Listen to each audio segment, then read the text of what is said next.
ఇక నిజామాబాద్ జిల్లా బోధనం పట్టణంలో మాజీ కౌన్సిలర్ రాజా విట్ల ఆధ్వర్యంలో విలేకరుల సమావేశం ఏర్పాటు చేయడం జరిగింది। ఈ సందర్భంగా ఆయన మాట్లాడుతూ బోధన్ పట్టణంలో నిజాం షుగర్ ఫ్యాక్టరీ సుమారు 16,000 ఎకరాల భూములు కబ్జా కోరల్లో ఉన్నాయని, అదేవిధంగా బండివార్డుకు చెందిన భూములు సైతం గత 2 రోజుల క్రితం కొంతమంది బడాబాబులు అక్రమంగా కబ్జాలు చేసుకోవడం దారుణమని అన్నారు। బోధన్ పట్టణానికి ఊపిరి అయిన ఎంఎస్ఎఫ్ ఫ్యాక్టరీ తెరిపించాలని, 1000 ఎకరాల్లో కబ్జాకు గురైన భూములను స్వాధీనం చేసుకోవాలని లాజర్ ప్రకాష్ అన్నారు।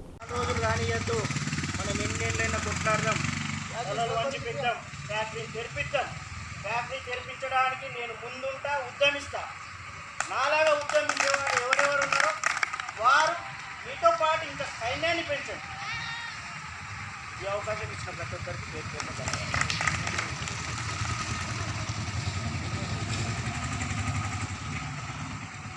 అందరికీ నమస్కారం।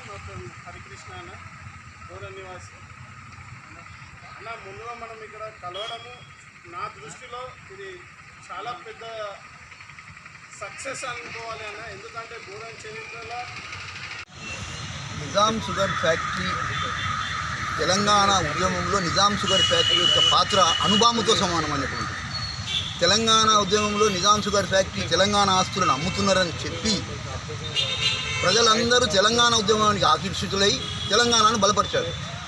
అటువంటిది ముఖ్యమంత్రి గారు కూడా, టీఆర్ఎస్ అధ్యక్షుడు గారు కూడా నిజాం షుగర్ ఫ్యాక్టరీని 100 రోజుల్లో తీసుకుంటానని అన్నాడు।